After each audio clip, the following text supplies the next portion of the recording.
Смотрите в программе. Недропользователи вновь загрязнили реку Алымах в Алданском районе. К делу подключилась природоохранная прокуратура. Первую сваю спального корпуса психоневрологического дома для престарелых и инвалидов заложили в Алекминске. Британский балет привлек внимание общественности к тяжелому положению искусства в период пандемии.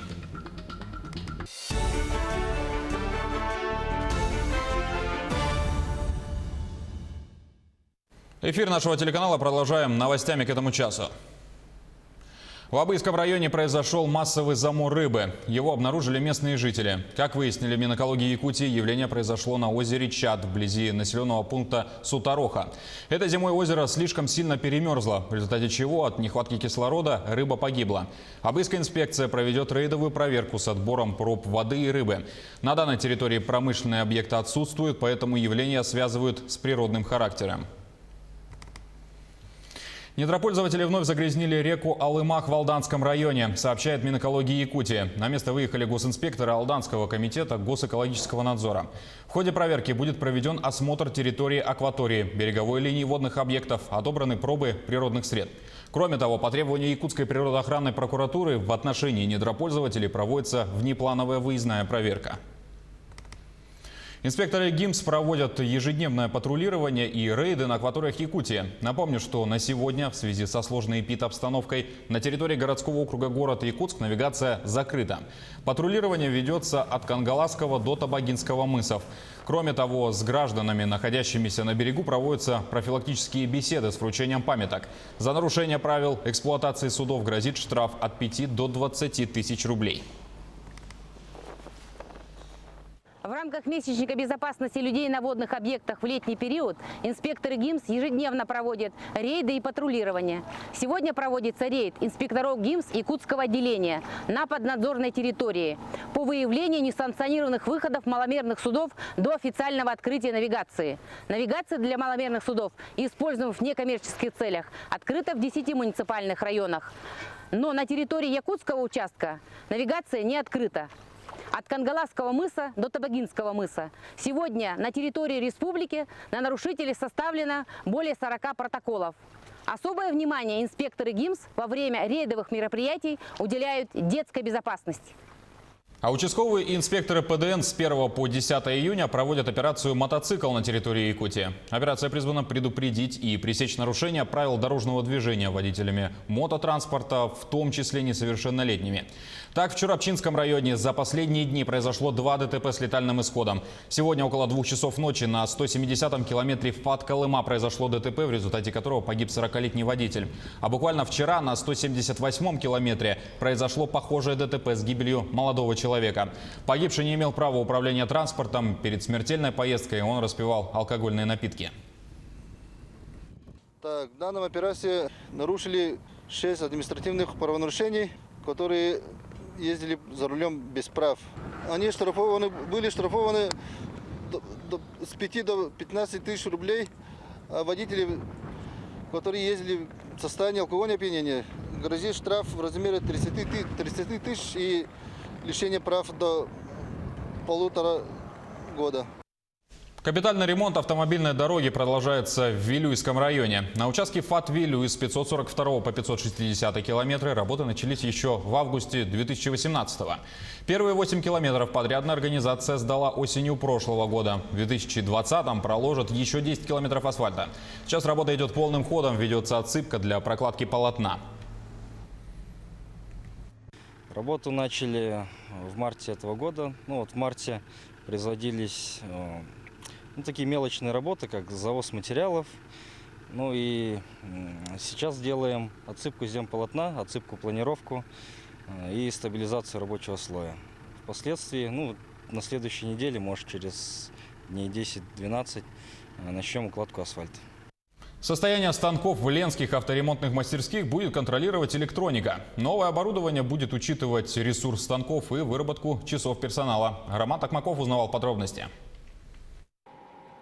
В ленских авторемонтных мастерских началась установка датчиков учета работы станков марки СВН-1-220. Эти датчики – часть системы ТАИР, которая разработана для организации и автоматизации планово-технического ремонта оборудования. Алмаздортранс внедряет ее на своих предприятиях. Внедрение автоматики в обществе позволит отслеживать износ оборудования и своевременно его ремонтировать. Есть и еще один плюс. Установленные датчики могут учитывать работу часы персонала, то есть позволят оценивать эффективность работы любого станка. Прибор устанавливается на щите управления. Там выбираем моменты, где под подключение должно идти, там пусковая система идет, чтобы счетчик начал работать именно с того момента, когда запускается тот или иной станок. Новое оборудование установят на станочный парк, систему вентиляции и кран балки. Всего 300 единиц. В настоящий момент компания «Рарус» идет моделирование процессов.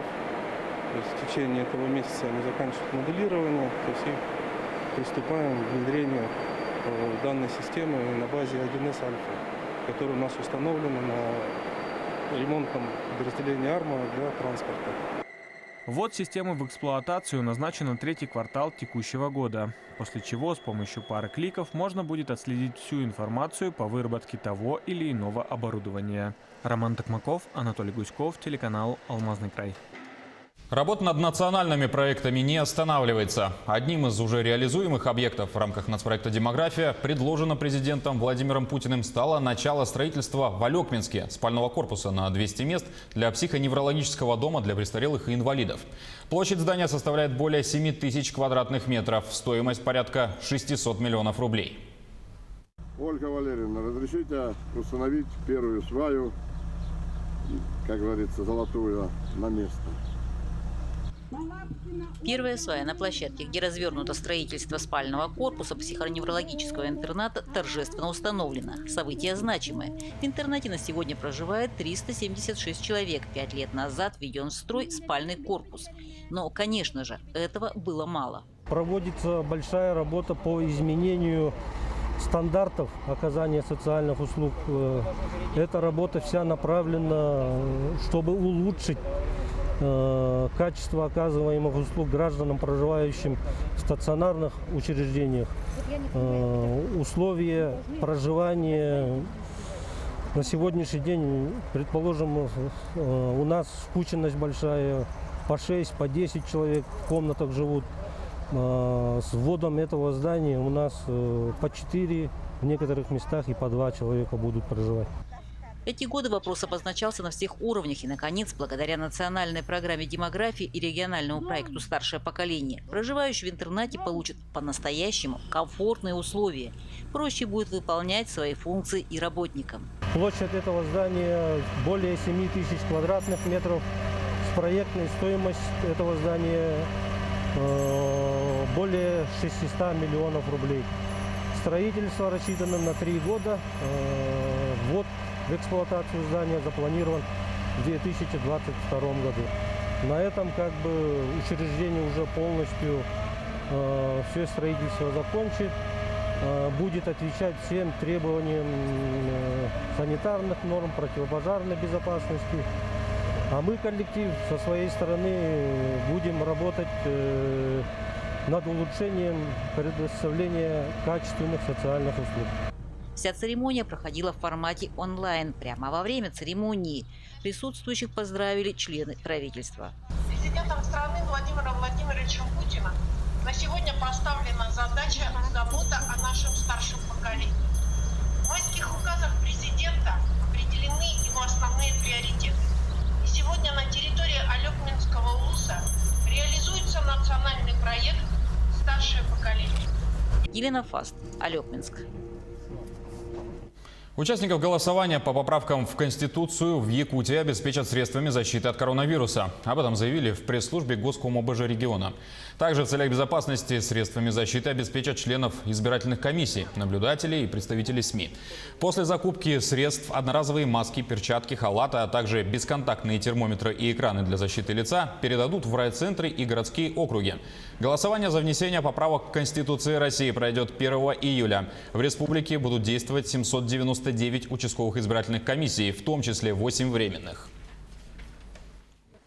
Более 300 миллионов рублей направили на выплаты семьям с детьми от 3 до 7 лет в Якутии. Всего по состоянию на 9 июня подано 30 700 заявок. Об этом сообщили в региональном Минтруде. Семьи на детей в возрасте от 3 до 7 лет включительно получат такой вид помощи, если доходы на одного члена семьи меньше определенной величины. В северных арктических районах она равна 20 044 рублям. Это первая зона. В остальных 16 780 рублей.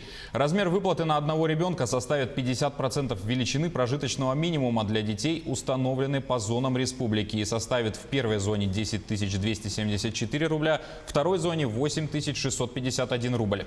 Если в такой семье несколько детей в возрасте от 3 до 7 лет, то пособие будет назначено на каждого ребенка. Заявление на получение ежемесячной выплаты можно подать на портале госуслуг.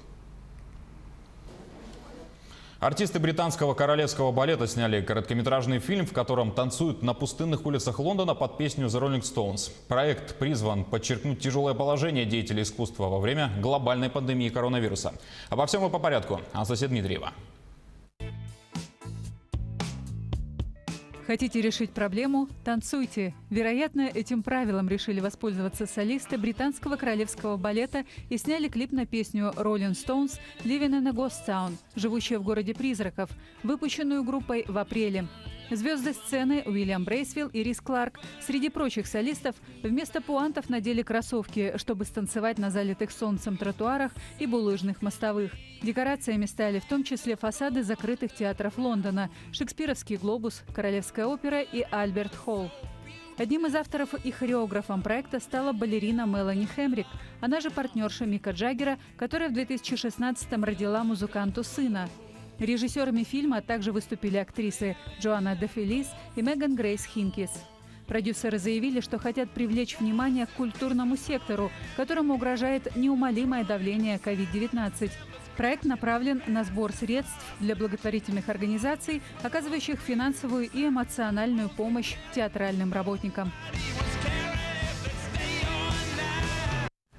На этом пока вся информация. До встречи в эфире.